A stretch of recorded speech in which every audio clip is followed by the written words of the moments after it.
benar-benar masuk ke dalam dunia metaverse ini. Destinasi wisata atau metatourism. Mental seperti apa yang diperlukan? Jangan sampai kalah dari negara-negara lain gitu ya. Kita mau meraih masa depan ya artinya kita harus ikuti teknologinya. Bukan mempertanyakan berapa lama ini akan bertahan. Generasi Z sekarang itu udah jago banget lah kalau untuk ngomongin digital. Orang yang tidak mau beradaptasi, tidak mau mencoba hal baru.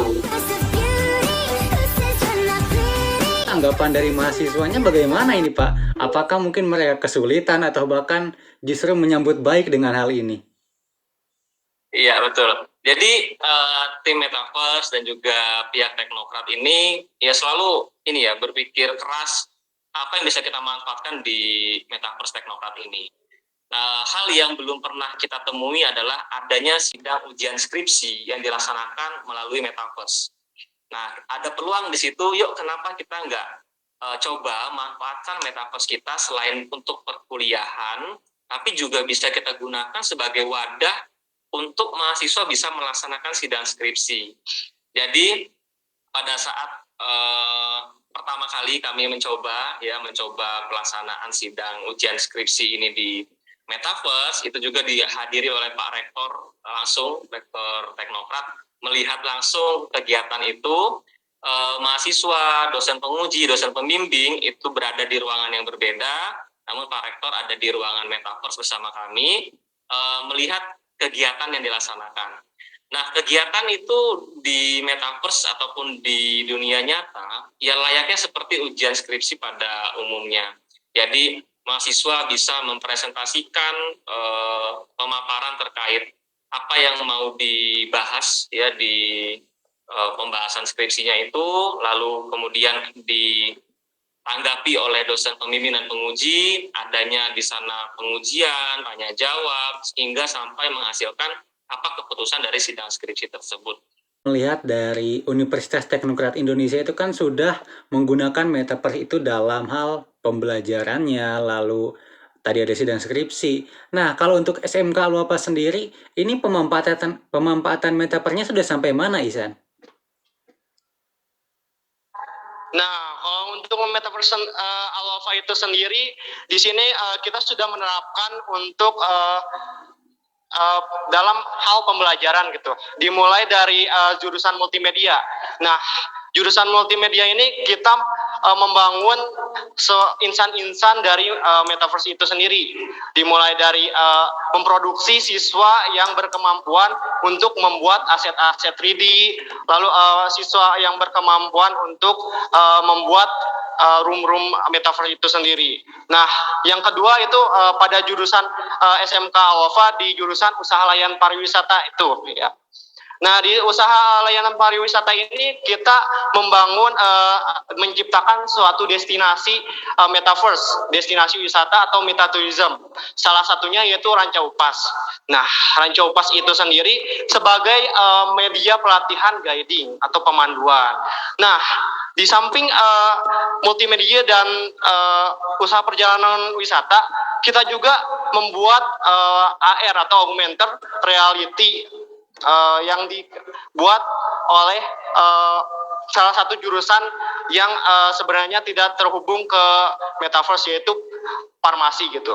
Nah, di sini pada jurusan farmasi kita membuat aplikasi AR atau augmented reality dengan men-scan QR code. Kita dapat mendapatkan informasi tentang obat, packaging obat, dan informasi lainnya. Nah, gitu. Oke, lumayan banyak ya yang dibuatnya. Tapi sebelum kita bahas nih lebih jauh ke dalamnya, kita balik dulu ke awal, ke Pak Yuri ini. Pak, kan di Teknokrat ini sudah jauh ya, bisa dibilang bidang metaverse-nya. Tapi apa sih yang menjadi gagasan atau mungkin ide awalnya sehingga Teknokrat ini membuat atau mengembangkan metaverse itu sendiri? Oke, makasih Mas Riza. Apresiasi dulu untuk Mas Iksan dari SMK Alwapa, keren banget prestasinya ya terkait pengembangan metaverse. Tadi studio metaverse-nya ya, pemenang juara 1 malah ya. Itu keren. Iya, betul sekali. Ya, menanggapi pertanyaan Mas Riza, apa sebenarnya awal dari gagasan atau ide kok kita akhirnya ngembangin metaverse Teknokrat? Teknokrat dari tahun 2022, bahkan awal 2022, kita sudah melaksanakan yang namanya pengabdian kepada masyarakat.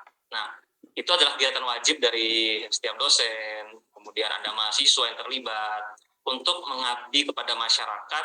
Nah, beberapa masyarakat yang kita tuju adalah sekolah-sekolah SMA, SMK gitu ya, SMP, bahkan SD.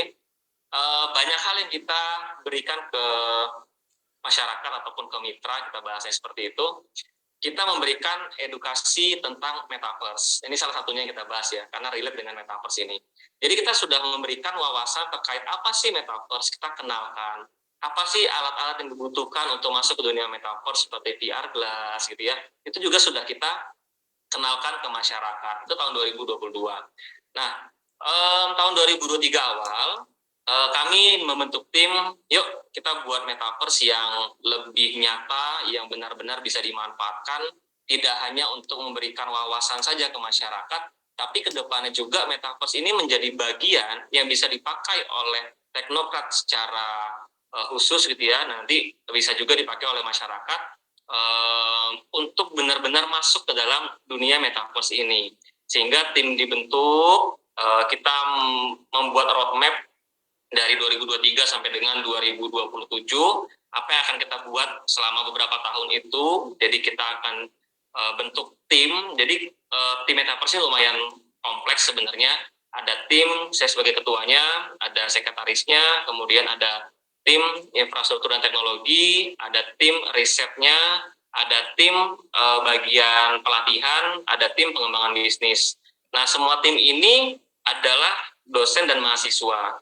Nah, kami membuat roadmap 5 tahun ke depan, dan gagasan awalnya adalah pertama kita membuat metaverse ini bisa dipakai untuk perkuliahan atau pembelajaran. Sehingga kita buatlah ruangan, room, yang memang bisa dipakai untuk perkuliahan mahasiswa. Itu yang paling dekat dengan teknokrat.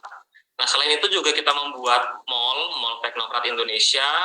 Nah, di mall itulah kami ingin memberikan wawasan ke mahasiswa, yuk kalian bisa berjualan aset NFT nanti melalui metaverse ini menggunakan teknologi blockchain. Kemudian kita sisipkan juga adanya AI ya, makanya semua teknologi itu coba kita jadi satukan ke dalam metaverse sehingga jadi paket komplit gitu di metaverse kita. Jadi kalau dikatakan apakah ide ini sebenarnya mendadak, sebetulnya enggak juga. Dari tahun 2022 kita sudah mengenalkan metaverse ke masyarakat umum, kemudian akhirnya kita lebih matangkan lagi, kita buat metaverse kita, sehingga tahun 2023 ini kami sudah punya targetan lagi untuk PKM ke depannya, pengabdian ke depannya. Yuk langsung cobain metaverse kita. Kalau nanti memang sekolahnya juga pengen kita buat ke metaverse, bahkan kita bisa ajak kerjasama. Jadi jauh yang sudah kita bayangkan ke depannya harus membumi nih metaverse. Jadi semuanya harus cobain. Ya minimal di Lampung dulu, nanti menyebar lagi keluar ya dan seterusnya. Seperti itu, Mas Riza. Oke, jadi secara alurnya ini udah jauh ya, udah dari belakang sudah udah diatur mau sedemikian rupa sehingga akhirnya sudah sampai di titik ini. Lalu selanjutnya untuk Ihsan kalau di SMK Alwapa sendiri apa yang menjadi ide pokok atau gagasan sehingga menciptakan metaverse ini? Baik, terima kasih Bang Riza, dan tadi sangat menarik sekali gitu ya di Teknokrat Indonesia gitu, di Bapak Yuri Rahmanto MKon ya. Nah, di sini gagasan membuat metaverse sendiri dimulai dari pertama gitu, untuk mengikuti tren. Nah, pada saat pandemi gitu ya, trending ke satu gitu. Lalu yang kedua itu di ibu ketua kami, kepala sekolah dari SMK Wafa, yaitu APT Hajah Tintin Helmawati SSIGR. Nah, itu mengarahkan kami gitu, kenapa sih kita kalau misal metaverse itu kan lagi booming sekarang.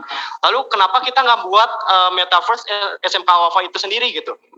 Nah, setelah itu kebetulan gitu ya, pada saat itu Jabar gitu ya, Seameo Jabar, nah itu mengadakan pelatihan metaverse gitu selama 2-3 hari. Dan kebetulan kita memenangkan studio metaverse juara 1 se-Jawa Barat. Nah, lalu yang ketiga itu kita ingin terus update gitu, dan terus update itu sebagai acuan gitu agar kita mendapatkan gelar pusat keunggulan. Nah, di mana program SMK Pusat Keunggulan ini merupakan program pengembangan keahlian tertentu yang didapatkan melalui penyelesaian dunia kerja gitu pada saat itu. Nah, setelah itu kita terus menerus meningkatkan produktivitas untuk membuat metaverse di SMK Wafa. Nah, baik. Oke, tadi kan kalau kita dengar dari Pak Yuri ya, dari tanggapan mahasiswanya pada senang ya dengan adanya metaverse ini. Kalau di SMK Alwapa sendiri, bagaimana tanggapan dari siswa-siswinya? Apakah mungkin sama juga mereka merasa senang, mendukung, atau bahkan sebaliknya? Seperti apa, Isan? Baik, untuk tanggapan siswa di SMK sendiri itu satu, yaitu antusias. Nah, kenapa antusias? Dikarenakan penggunaan metodenya yang menarik gitu ya. Nah, metode ini kan menggabungkan gitu sistem game control yang dimana game control ini kan sangat diminati oleh generasi Gen Z pada saat itu. Nah, dengan menggabungkan game control ini dengan sistem pembelajaran, maka pembelajaran juga tentunya nggak akan jenuh kan. Nah, oleh karena itu adapun penerapan metaverse Alwafa gitu ya pada pembelajaran juga menjadi suatu inovasi gitu, inovasi pembelajaran baru gitu di SMK Alwafa dan di SMK Indonesia tersendiri. Oke. Baik. Kembali lagi ke Pak Yuri, Pak. Ketika ini mempelajari, memperkenalkan, ataupun menerapkan metaverse dalam dunia perkuliahan, ada tidak hambatan yang dihadapi? Ya, memang hambatan pertama ya pada cerita mau memperkenalkan apa itu metaverse.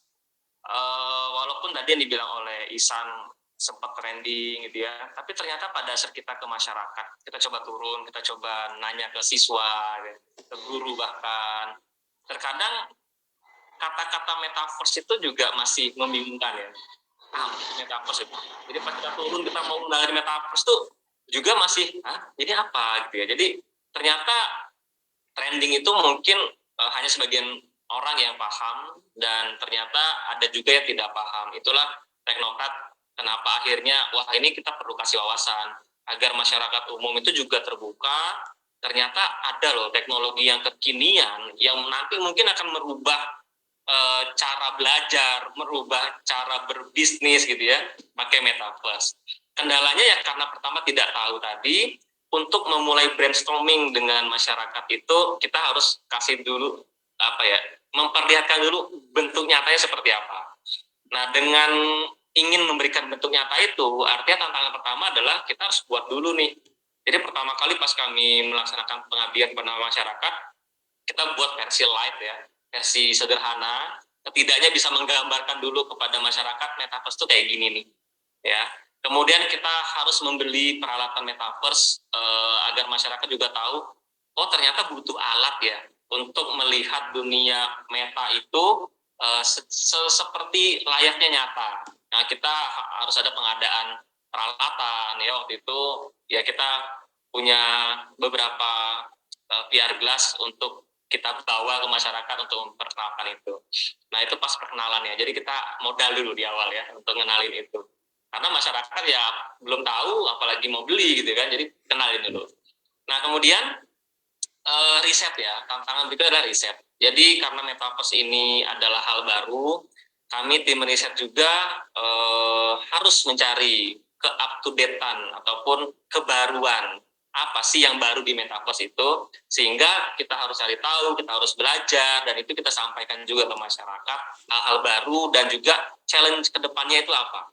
Dengan metaverse itu emang bisa apa nantinya gitu loh. Nah, itu masyarakat harus dibuka pikirannya, oh ternyata nggak cuma sekedar masuk terus udah, ternyata kedepannya banyak tantangan yang harus kita siap gitu ya untuk menerima tantangan dari metaverse tersebut. Nah, kemudian tantangan berikutnya untuk tim kami untuk pengembangannya.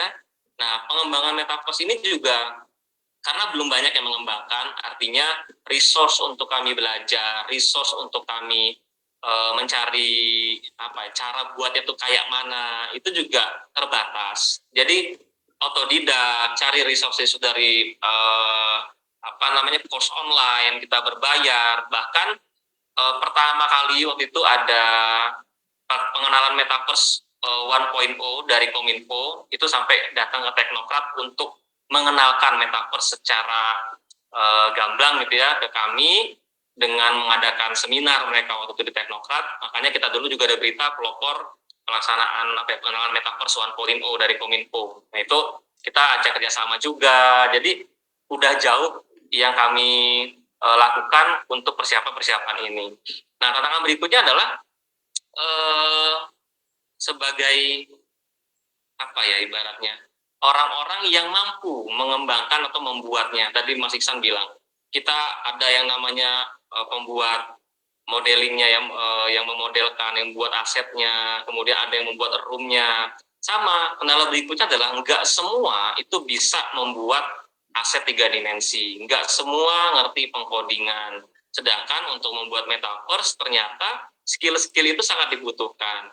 Jadi kita mencari orangnya, mencari timnya, itu juga jadi tantangan tersendiri untuk tim pengembang metaverse, sehingga dapat gitu tim yang solid, tim yang komit ya, sehingga bisa terbentuk sampai dengan titik ini. Tantangan berikutnya lagi, jadi banyak tantangan ini ya. Kendala dari sisi perangkat.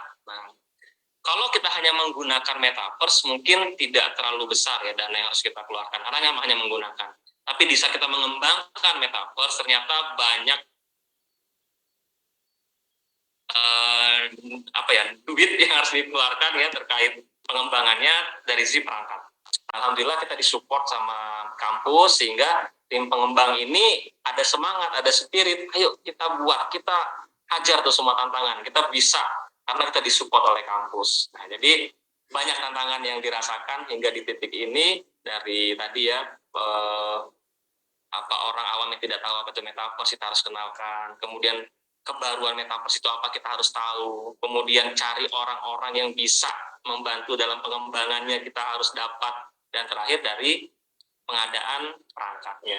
Nah ini kompleks banget ini. Gitu Mas Riza. Mungkin Maisa juga sama ya, merasakan hal yang sama. Untuk ngembangin metaverse ternyata nggak gampang gitu ya, banyak banget. Dan ini masih banyak PR. Dan PR ini harus perlahan-lahan kami harus kejar gitu. Masih banyak banget PR-nya. Gitu Mas. Dari tadi hambatan yang dihadapi banyak banget ya, emang benar-benar kompleks. Mulai dari mungkin SDM-nya, lalu pembiayaannya juga membutuhkan biaya yang besar. Nah, kalau untuk standar sekolah sendiri nih dari SMK Alwapa bagaimana Isan? Apakah sama seperti ini juga hambatan yang dihadapinya? Untuk hambatan metaverse juga hampir sama gitu ya. Dan dimulai dari device itu tidak semua kan kita bisa membeli VR atau alat-alat untuk mengembangkan metaverse ini. Lalu untuk sumber daya manusia juga kan tidak banyak gitu ya yang bisa mengoding. Betul kata Pak Yuri gitu ya. Untuk sumber daya manusia itu emang sangat sulit gitu ya. Nah, tapi tadi juga masalahnya untuk masyarakat tidak tahu gitu. Memang kita juga kan banyak ketidaktahuan, tapi sekarang kita sudah ada namanya artificial intelligence. Nah ini juga kita walaupun pas saat kemarin itu pernah metaverse itu atau hari-hari sebelumnya ya, metaverse itu turun gitu ya dari trending dan tergantikan oleh artificial intelligence ini ya. Tapi jika kita lihat gitu ya dari sisi lain gitu, bahwa artificial intelligence ini juga bisa kita gunakan gitu sebagai media data informasi. Nah, media data informasi ini digunakan untuk membuat metaverse itu sendiri. Contohnya, gimana caranya kita membuat mobil dalam Blender. Nah, kita tinggal cari aja contohnya ya artificial intelligence-nya di ChatGPT gitu. Bagaimana cara untuk membuat mobil di Blender. Nah, di situ tertera langkah-langkahnya dari mulai kita harus menggunakan mempelajari X dan Y gitu ya. Dari 3D model-modelnya kayak gitu. Lalu untuk faktor yang paling utama juga yaitu membutuhkan kecepatan konektivitas jaringan internet yang tinggi. Nah, di sini juga itu adalah merupakan salah satu faktor gitu ya. Faktor di mana kita itu harus membutuhkan minimal itu harusnya mah jaringan 5G, tapi kita masih keterbatasan dalam jaringan dan masih dalam jaringan 4G gitu ya. Nah, sekian. Oke. Jadi seperti itu ya, banyak sekali hambatan yang harus dihadapi. Dan sekarang kita masuk ke dalam sesi news update ya. Kita akan mengomentari berita-berita apa sih yang membahas mengenai metaverse ini. Dan yang kita ambil dari internet dan juga komentar dari media sosial. Nah, boleh ditampilkan dulu ya.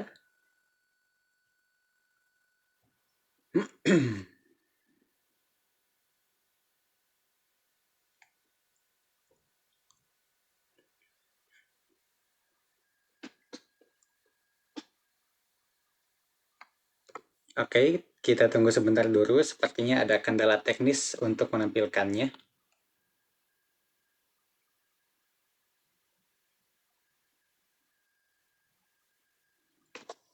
Oke, sambil menunggu ininya selesai, nah mungkin bisa saya bacakan saja langsung dari sini ya.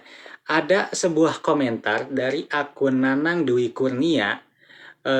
Beliau mengatakan seperti ini. Metaverse ini paling lama akan bertahan sekitar 10 tahunan lah. Manusia itu butuh tempat tinggal real, bukan bangunan metaverse. Nah, kalau dari sisi teknokrat sendiri bagaimana ini Pak? Apakah mungkin benar hanya 10 tahun saja kemungkinannya ini akan bertahan?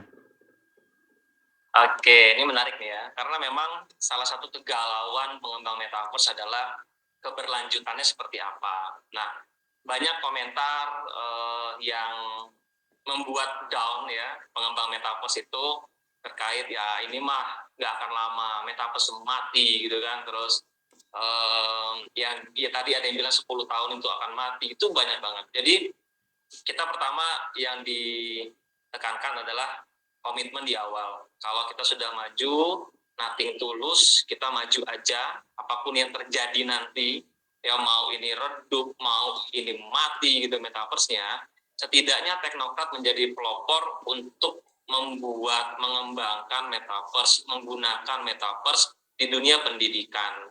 Jadi kita udah pernah gitu ya menjadi bagian dari pelopor itu. Nah, kita melihat sejarah sebetulnya. Beberapa sejarah seperti Google di awal-awal dulu yang memang tidak diterima adanya search engine. Tapi lihat sekarang berapa puluh tahun bertahan search engine, masih bertahan sampai sekarang. Kemudian adanya Alibaba yang pernah buat e-commerce, banyak yang menentang ngapain buat toko online gitu kan. Kok nggak bisa lihat barangnya langsung. Lihat Alibaba sekarang begitu besarnya. Nah, jadi kita melihat dari sejarah itu, kita mencoba mematahkan statement-statement bahwa ini mati. Mark Zuckerberg pun memang sekarang merasa ini bisnis dia yang gagal ya.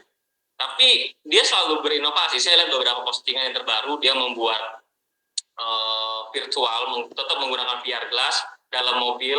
Terus mungkin sempat udah pernah lihat di Instagram, dalam mobil kemudian dilihat kanan kirinya itu ya seperti AR gitu ya, di luar reality dalam dunia virtual itu, sehingga kayaknya sampai sekarang Mark Zuckerberg masih penasaran dengan teknologi yang udah dia kembangkan tapi sempat gagal. Nah, dengan beberapa fakta ini, kami dari Teknokrat sebenarnya pantang menyerah aja, kita mulai yang nanti di akhir apapun yang terjadi kita siap menerima hasilnya ya, akan positif atau negatif trennya, tetapi kami nothing tulus, kami udah komitmen di awal, tetap jalan, tetap lanjutkan, dan kami harapannya sebenarnya ya dengan kami selalu menggaungkan bahwa Teknokrat udah menggunakan metaverse dalam dunia pendidikan, kami berharap besar bahwa semua kampus ataupun bidang-bidang pendidikan juga mengikuti Teknokrat. Wah iya juga nih, ini seru dibuat kayak gini. Akhirnya kalau semua ikut, ya kita bisa simpulkan tidak akan mati metaverse-nya, bahkan hidup. Makanya kita sedikit-sedikit kita akan coba sounding apa yang bisa dilakukan di metaverse ya, terutama di pendidikan ya. Selain itu nanti ke depannya kita juga bakal bahas banyak hal, nggak hanya pendidikan. Selesai di roadmap tahun pertama, kita bakal bahas lagi tentang tourism, juga kita bakal bahas juga mengenai government, pemerintahan. Jadi sebenarnya kita akan hidupkan metaverse ini. Teknokrat akan mulai itu. Saya yakin juga di SMK Alwapa juga berpikir hal yang sama gitu kan. Tapi nggak tahu deh nanti Mas Isan coba dari sudut pandangnya seperti apa nih gitu. Gitu Mas Riza kalau dari saya. Oke, jadi kalau poin yang saya ambil ya, kita ini khususnya dari teknokrat bukan mempertanyakan berapa lama ini akan bertahan, tapi ya sebisa mungkin selama-lamanya akan bertahan. Jadi kita yang Betul. mempertahankannya. Oke, luar biasa. Nah, iya dari SMK Alwapa sendiri bagaimana Isan? Apakah percaya dengan perkataan dari sini bahwa 10 tahun ini udah akan beres aja atau mungkin ya udahlah kita berusaha untuk tetap menghidupkan metaverse ini? Seperti apa? Kalau menurut saya sendiri atau menurut SMK itu, kita itu sebenarnya kan tidak ada yang tahu gitu ya, bagaimana masa depan itu sendiri. Nah, untuk mengetahui itu kan kita harus berusaha dulu gitu untuk kalau misalnya berubah itu ya udah berubah, tapi istiqomah dulu adalah hal terpenting gitu ya. Jadi saya juga setuju dengan Bapak Yuri Teknokrat ya, bahwa kita itu harus istiqomah dulu gitu, istiqomah terhadap apa yang kita jalani. Untuk hasil akhirnya itu urusan nanti gitu. Tapi kalau misalnya kita udah berusaha semaksimal mungkin dan mendapatkan hasil gitu ya, apapun itu juga kan sudah puas gitu ya. Maka kita itu harus istiqomah dulu, menurut saya begitu. Oke, jadi kalau ini saya ambil lagi sama ya sudut pandangnya bahwa ya nggak usah tanyain lah kapan ini berapa lama bertahannya, tapi kita buat aja supaya ini tetap bertahan. Karena mungkin juga ketika metaverse ini tetap bertahan selama mungkin, maka teknokrat Indonesia lalu SMK Awapa yang menjadi pioner ya awal bahwa teknologi ini diciptakan di dalam dunia pendidikan akan ikut terangkat juga, tidak ada yang menutup kemungkinan seperti itu. Oke, selanjutnya. Nah, di sini ada dari Alwiyah. Saya pikir tidak berpengaruh karena untuk masuk ke dunia metaverse masih mahal, sedangkan dunia nyata lebih murah. Kalau tadi saya ambil dari biaya pembuatan, ini memang mahal ya. Tapi kalau dari sudut pandang pengguna ini bagaimana? Mungkin dari Pak Yuri dulu. Apakah sama mahalnya, Pak? Oke, jadi ini juga sempat ditanya sama wartawan TVRI waktu itu ya, tadi liput. Ini yang saya sounding di media waktu itu.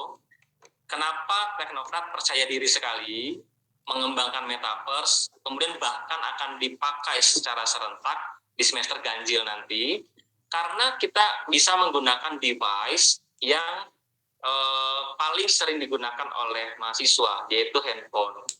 Nah, handphone ini nggak dimiliki mahasiswa. Dan kita sudah coba uji bahwa metaverse ini bisa digunakan menggunakan handphone. Nah, memang pengalamannya agak berbeda ya kalau pakai handphone dengan pakai VR glass gitu loh. Tapi setidaknya mahasiswa dapat mengikuti perkuliahan virtual pakai metaverse hanya menggunakan handphone. Naik grade lagi ke laptop. Handphone bisa, laptop juga bisa digunakan untuk menggunakan metaverse ini. Ya tetap pengalamannya akan berbeda. Jadi seperti kita main game PUBG atau apa pakai laptop gitu ya. Jadi rasanya seperti itu. Jadi FPS gitu. Nah, kemudian kalau memang ada mahasiswa ataupun dari dosen yang memang mumpuni dalam hal biaya, yang memungkinkan sekali mereka membeli VR glass ya untuk menggunakan VR glass tersebut dalam perkuliahan. Tapi kalau dikatakan tidak berpengaruh, masih enak dunia nyata yang murah, ya saya rasa tidak akan maju-maju, tidak akan mencoba menggunakan teknologi terbaru. Toh ini juga kita buat bisa kok menggunakan barang yang selalu dipegang gitu ya, itu handphone. Jadi saya rasa statement ini kita patahkan juga ya, menggunakan itu tidak mahal. Tapi kalau mengembangkan saya akui memang itu tantangannya tadi. Tapi kalau hanya menggunakan itu sangat mungkin sekali digunakan secara masif ataupun beramai-ramai hanya dengan handphone seperti itu. Oke. Kalau dari Isan gimana nih? Apakah merasa bahwa pengguna juga akan mengeluarkan biaya yang mahal atau tidak? Menurut saya sendiri mah itu tergantung orangnya. Tapi kalau misalnya dilihat dari umumnya, memang benar gitu ya. Saya setuju dengan Bapak Yuri bahwa kita juga bisa menggunakan metaverse itu melalui handphone gitu. Lalu untuk menggunakan handphone memang beda gitu ya dengan menggunakan laptop. Tapi jika kita lihat dari sisi finansial Indonesia, banyak yang tidak bisa, yaitu memang dikatakan mahal. Tapi kebanyakan saya pikir bahwa menggunakan itu emang murah. Tapi dan saya juga berpikir sama bahwa mengembangkan itu emang mahal, dikarenakan kita juga harus mempelajarinya juga menggunakan device yang mumpuni gitu ya. Kalau hanya menggunakan itu cukup dengan device yang biasa gitu. Tidak usah dengan device yang mumpuni, walaupun untuk perbedaan dari penggunanya juga emang sangat tinggi gitu. Kalau untuk penggunaan metaverse di Alwapa sendiri itu bagaimana, San? Apakah harus menggunakan alat tertentu kah? Atau sama seperti Teknokrat yang tadi sudah diakses melalui handphone juga? Untuk akses dari metaverse Alwafa itu juga sama gitu. Jadi kami itu sudah bisa diakses melalui handphone. Walaupun memang ada beberapa room yang harus diakses menggunakan laptop karena beratnya disesuaikan dengan beratnya room itu sendiri.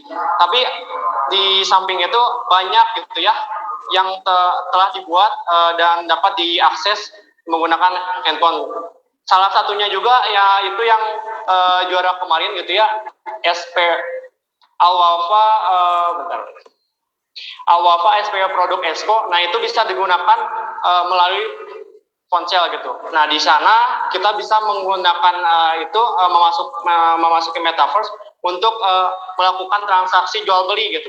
Produk-produk karya Alwafa itu tersendiri gitu, dari siswa-siswi tersendiri. Oke, saya spill sedikit tadi terkait jual beli ya. Di situ kan berarti ada pemilihan barang-barang. Nah, kalau untuk pembayarannya sendiri itu bagaimana, Isan? Apakah dilakukan di sana atau secara offline tapi pemesanannya secara metaverse itu? Untuk pemberian barang itu kita sudah menggunakan jual beli online gitu ya. Jadi setelah memasuki metaverse, kita disuguhi oleh tampilan produk-produk SMK Alwafa gitu. Nah, ketika Anda gitu ya mengklik produk yang ingin Anda beli, nah itu akan diarahkan langsung ke link jual beli online. Misalnya jual beli online di Shopee atau di kayak Tokopedia atau bahkan di website-website yang lainnya gitu. Dan bisa juga setelah diklik gitu ya, kita akan mengantarkan langsung ke WhatsApp-nya pemilik itu sendiri, pemilik dari produk-produk itu sendiri. Baik.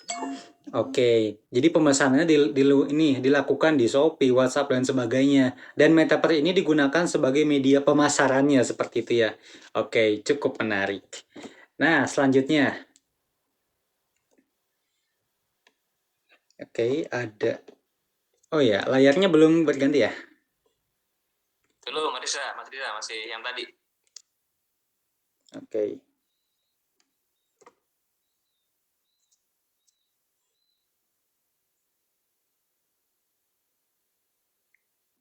Ini sudah berganti nih, sudah ada kelebihan dan kekurangan.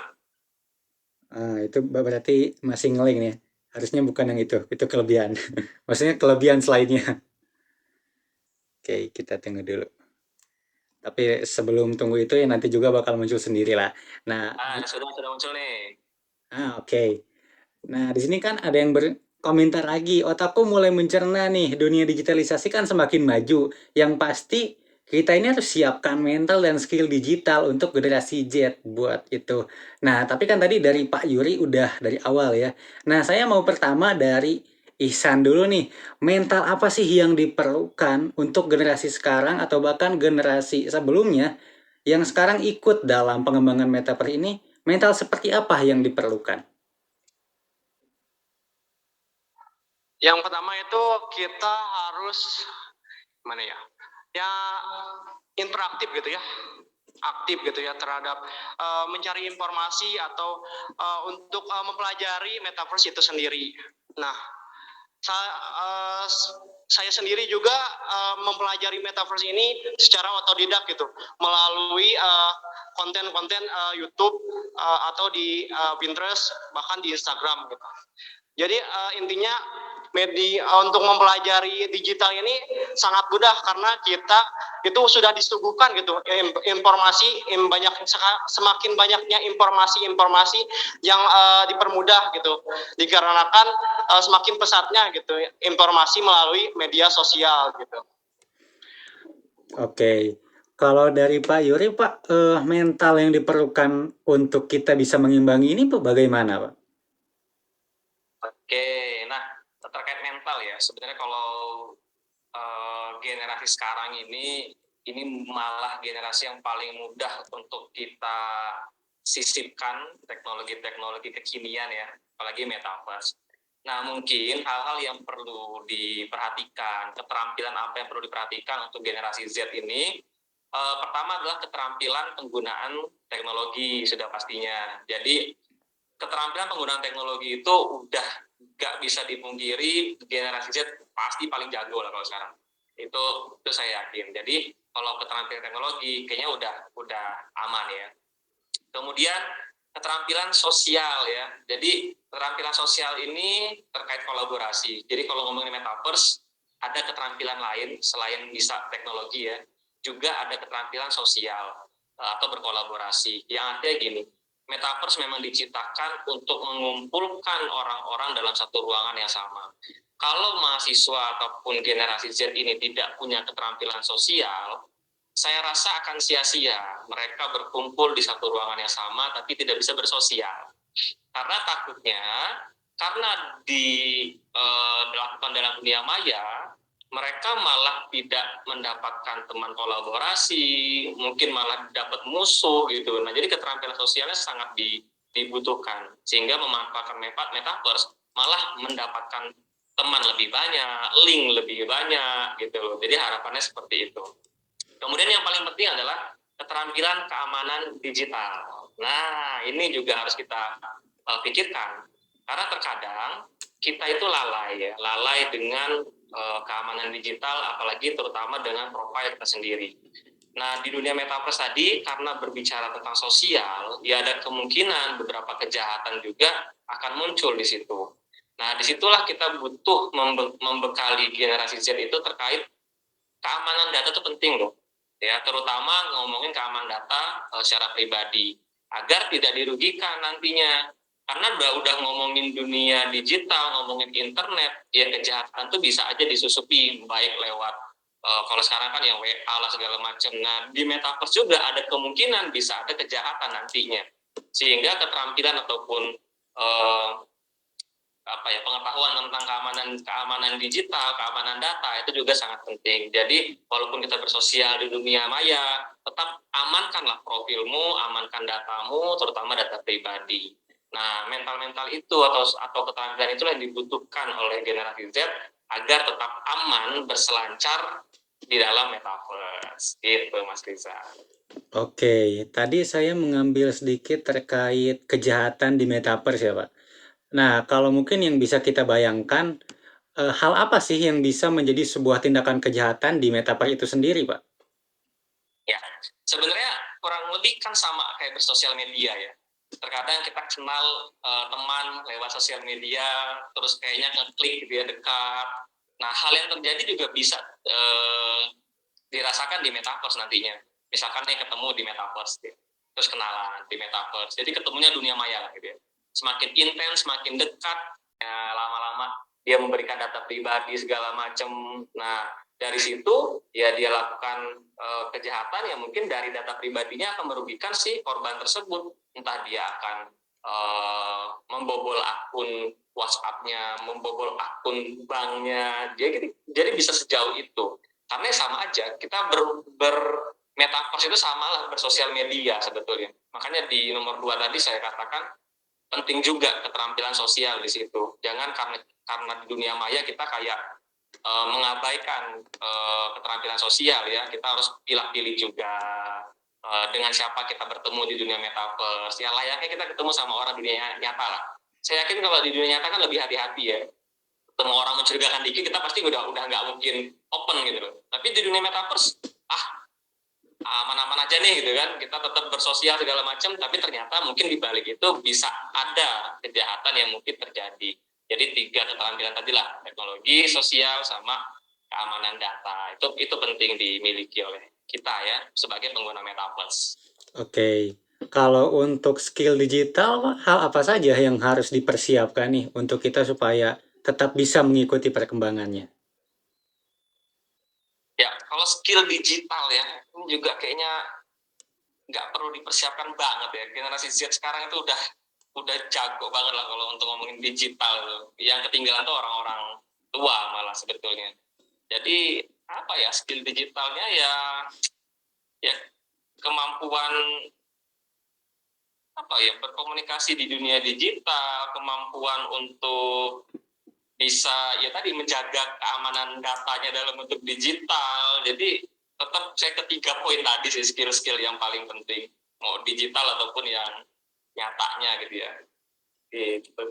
Oke, jadi kalau secara umum tuh tidak perlu ya Pak kita misalnya mempelajari bagaimana caranya membuat studionya, membuat avatarnya, kecuali mungkin kita sebagai pengembang ya itu dituntut harus bisa. Tapi kalau untuk masyarakat umum nggak harus juga ya, itu tidak wajib. Ya, karena kalau pengembang memang kita berbicara terkait kemampuan dalam membuat aset, pengkodingan. Tapi kalau pengguna ya paling apa ya, paling relate-nya ya mungkin tadi membuat avatar betul. Tapi kan kami di sini membuatkan juga platform yang gampang kok buat avatar, tinggal login, avatar jadi gitu. Jadi kayaknya kemampuan untuk buat avatar juga bukan hal yang sulit. Intinya tinggal pakai. Jadi konteks di sini adalah masyarakat itu bisa menggunakan metaverse dengan bijak. Nah, terutama di dunia pendidikan kan. Jadi skill digital yang yang perlu dimiliki oleh kita sebagai pengguna metaverse, ya kalau skill-skill dalam bentuk pembuatnya kayaknya nggak perlu, tapi menggunakannya yang perlu. Gitu. Oke, kalau dari Ihsan nih sebagai generasi Z ya, skill apa sih yang menurut Ihsan itu penting untuk dimiliki untuk generasi sekarang? Untuk generasi sekarang yang harus dimiliki itu analisisnya saya kepintaran sekarang generasi Z emang sangat pintar-pintar gitu ya. Jadi itu adalah udah biasa gitu. Yang dibutuhkan itu adalah komunikasi, benar kata Yuri, bahwa komunikasi itu sekarang penting gitu ya. Dari mulai untuk presentasi atau gitu dalam pembelajaran gitu.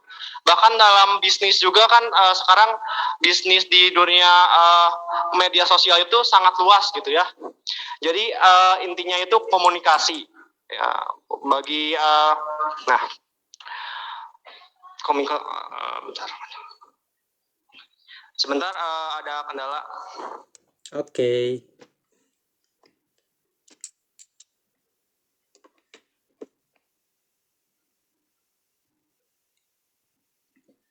Iya, jadi kalau mungkin dari generasi Z sendiri ya diperlukan komunikasi seperti itu ya.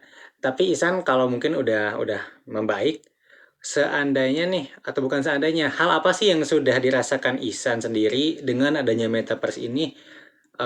Manfaat yang telah dirasakan itu apa?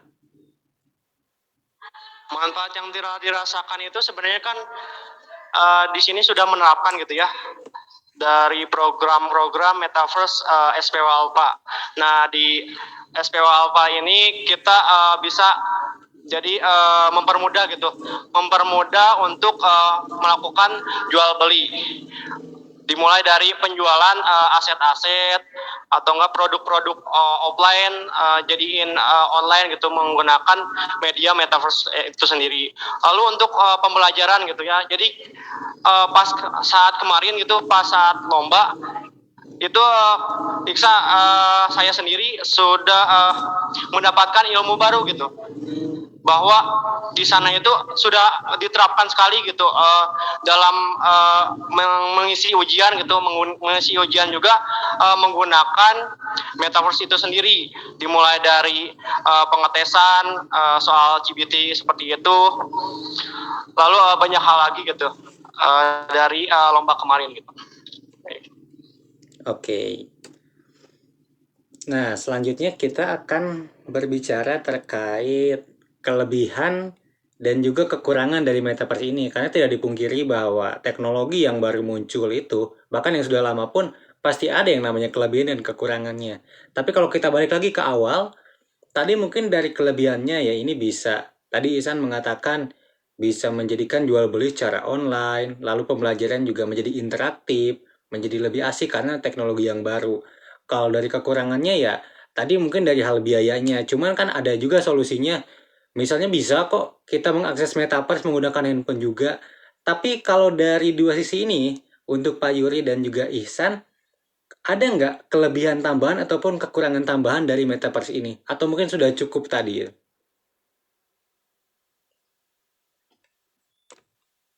Dari Ihsan dulu deh. Untuk tambahan saya jadi metaverse itu kalau misalnya digunakan hampir seperti HP itu sendiri gitu ya. Penggunaan yang kebergantungan atau adiktif gitu. Jika metaverse menggabungkan elemen permainan gitu ya dengan lingkungan virtual yang memunculkan gitu resiko penggunaan yang berlebihan dan adiktif, itu akan membuat metaverse itu dipandang buruk gitu. Nah, lalu yang kedua itu dari kesenjangan digital gitu. Metaverse memang dapat memperkuat kesenjangan digital, di mana kan individu atau komunitas dengan akses ya. Tapi kan akses itu sendiri terbatas, dimulai dari teknologinya yang mahal gitu ya. Walaupun sekarang banyak teknologi seperti HP yang mudah digunakan gitu. Nah, di sana juga keterbatasan teknologi itu termasuk dalam kekurangan metaverse gitu. Oke. Kalau dari Pak Yuri sendiri bagaimana, Pak? Adakah tambahan untuk dua hal ini? Oke, mungkin kelebihan dulu. Kelebihannya mungkin kita bisa tambahkan itu dari sisi pengalaman ya. Jadi tadi benar interaktif segala macam, karena dengan adanya metaverse itu ada pengalaman tersendiri selain kita kuliah online atau belajar online. Kan biasanya kalau melalui virtual meeting kayak Zoom ataupun Google Meet gitu ya, itu kan terbatas ya, hanya wajah, suara, chatting. Tapi dengan adanya pembelajaran melalui metaverse, ada pengalaman yang lebih bisa dirasakan oleh mahasiswa ataupun siswa terkait ya, dia bisa menggerakkan avatarnya sendiri, kayak bisa lebih explore gitu ya, dia bisa ngapain aja di dunia itu, sehingga ada pengalaman yang lebih interaktif yang bisa dirasakan. Nah, kemudian fleksibilitas penggunaannya. Jadi dengan belajar lewat metaverse sebenarnya hampir sama dengan kuliah online pada umumnya, tidak perlu datang ke kampus atau ke sekolahan, bisa dilakukan di mana saja, asal tadi membutuhkan misalkan koneksi internet yang stabil, kemudian perangkat yang mumpuni, ya minimal handphone tadi, ya. Jadi selain pengalaman tadi, fleksibilitas yang bisa dirasakan, itu kelebihannya. Kalau kekurangan memang sama ya, dari dulu dengan adanya sosial media, dengan adanya teknologi pembelajaran online, pasti akan mengurangi yang namanya interaksi antara satu dengan yang lainnya, sehingga kan jadi masalah sosial. Makanya saya bilang tadi, walaupun kita menggunakan metaverse, keterampilan sosial harus tetap dijaga, harus tetap dimiliki. Jadi layaknya kita bertemu dengan orang yang nyata di metaverse, sehingga kekurangan terkait kurangnya interaksi tadi itu bisa kita hindari. Jadi tetap mau di metaverse mau di dunia nyata, interaksinya tetap intens, interaksinya tetap seru. Kemudian mungkin dari sisi pembelajarannya, mungkin tidak semua mahasiswa ataupun siswa itu sudah siap dengan cara belajar menggunakan metaverse.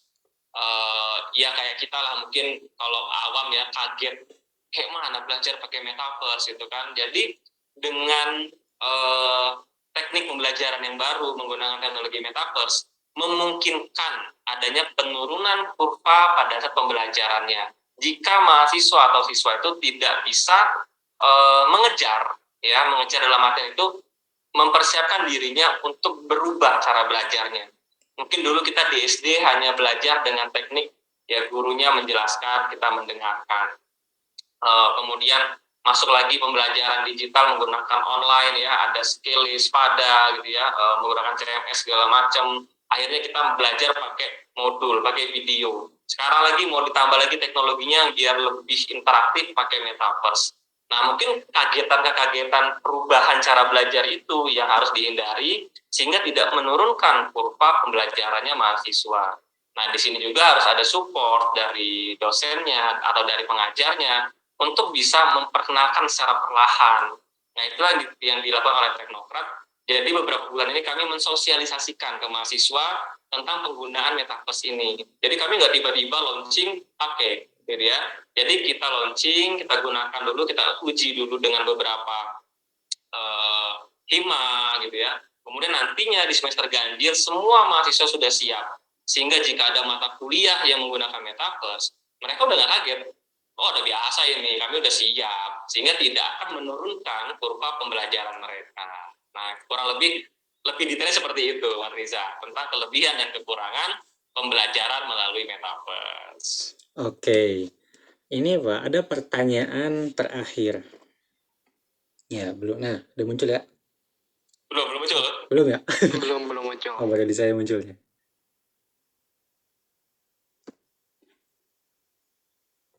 Oke, sambil tunggu ini loading, pertanyaannya seperti ini.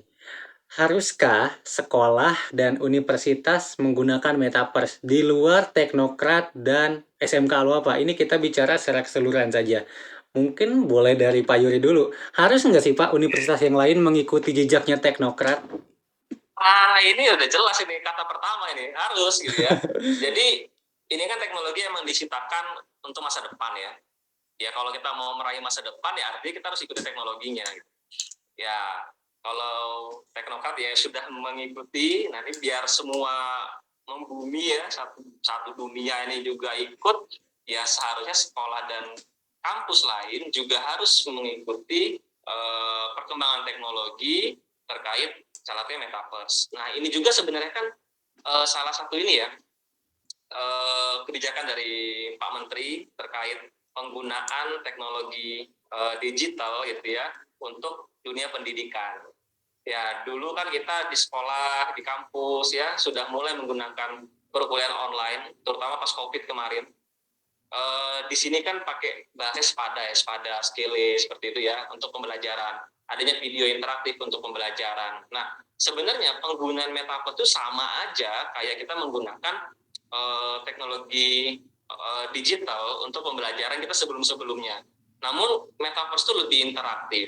Jadi kenapa enggak gitu loh sekolah ataupun kampus lain menggunakan teknologi metaverse ini untuk pembelajarannya di sekolah atau di kampus tersebut. Jadi ya ayo maju gitu kan, ikutin teknologi, ikutin perkembangan. Toh ini juga didukung oleh pemerintah terkait ayo gunakan teknologi digital gitu ya untuk dunia pendidikan gitu. Mungkin sama lah Mas Isan juga pasti pikiran sama ya. Oke. Isan gimana nih? Setuju nggak dengan tadi Pak Yuri? Kalau sekolah lain juga harus ikutin Alwapa deh. Alwapa bikin metaverse, yang lain juga harus bikin. Kayak gimana nih, San? Nah, benar itu dikarenakan kan kita itu harus mengikuti alur zaman gitu. Tidak hanya sekolah, bahkan tourism juga atau pariwisata juga kan sudah mengikuti gitu. Seperti yang Ranjau Pas itu kan ingin membuat metaverse itu. Seperti SMK Alfa pas kemarin itu menggunakan metaverse sebagai media gitu, media untuk pelatihan. Nah, di samping itu walaupun memang sih banyak kendala, tapi kita itu harus maju dulu gitu ya, maju ke depan untuk meningkatkan integritas diri kita agar menjadi masa depan yang cerah. Jangan sampai kalah dari negara-negara lain gitu ya yang udah maju gitu. Misalnya di Singapura gitu memiliki tingkat pendidikan yang lumayan, atau enggak di Jerman, atau enggak di negara-negara yang lain gitu, seperti itu. Oke, kita sudah sampai ke penghujung sesi dan boleh nih dari Ihsan berikan pesannya untuk orang-orang di luar sana, atau kalau tidak pesan juga quote juga, apapun itu, pesan apa yang ingin disampaikan Ihsan kepada masyarakat umum? Pesan saya kepada masyarakat adalah jangan berpikir bahwa teknologi itu menjatuhkan, tapi kita pikirkan bahwa kita itu harus memanfaatkan suatu teknologi untuk masa depan kita sendiri gitu. Karena teknologi itu tergantung dengan pemakainya. Apabila pemakainya bertujuan untuk membuat misalnya kejelekan atau hal negatif, maka itu akan menimbulkan hal negatif. Sebaliknya, ketika kita menggunakan teknologi itu sendiri untuk mengembangkan pendidikan atau mengembangkan hal-hal yang positif, maka hasilnya juga akan menjadi positif untuk diri kita sendiri. Nah, seperti itu. Oke, terakhir nih pesan dari Pak Yuri, Pak, untuk yang lainnya bagaimana? Ya, betul ya. Jadi kalau di teknokrat itu ada sebuah filosofi ya terkait dinosaurus ya dulu tuh. Jadi kita tuh di teknokrat punya dinosaurus, ada tiga patung dinosaurus di sini. Kenapa Pak Rektor membuat patung itu? Filosofinya adalah gini, teknokrat nggak boleh ketinggalan gitu ya. Teknokrat nggak boleh punah seperti dinosaurus waktu itu, karena mungkin tidak bisa beradaptasi. Nah, jadi pada saat ada perubahan lingkungan, perubahan teknologi, perubahan cara belajar, perubahan cara kuliah gitu, kita harus ikut perubahan itu sehingga kita bisa beradaptasi. Di saat kita bisa beradaptasi, kita akan bertahan, bahkan kita bisa lebih maju ya dibandingkan dengan orang-orang yang tidak mau beradaptasi, tidak mau mencoba hal baru, sehingga akan ketinggalan. Nah, jadi posisikanlah kita menjadi orang yang akan mudah beradaptasi, mau beradaptasi dengan kemajuan teknologi tentunya. Di sini kan konteksnya metaverse ya, tapi secara umum adalah teknologi. Jadi dengan kita mau beradaptasi, kita mau maju, ya insya Allah kita nggak akan jadi orang yang ketinggalan. Nah, kalau di saat kita posisinya udah nggak ketinggalan, ya udah kita akan enak maju, yang di belakang ketinggalan nih, tinggal dada aja gitu. Nah, tinggal pilih mau yang mana, mau yang maju atau yang ketinggalan gitu. Oke, kita ya tadi perbincangan kita sangat menarik sekali. Kita membahas tentang metaverse yang tentunya sepertinya nih Pak, kalau kita lihat dari perbincangan ke belakang, seandainya kita terus melakukan inovasi-inovasi ya, metaverse ini nggak akan lah yang dikatakan sebagai 10 tahun lagi, 5 tahun lagi metaverse nggak ada. Udah, pokoknya kita kembangkan aja sampai kapanpun supaya metaverse ini tetap berkembang.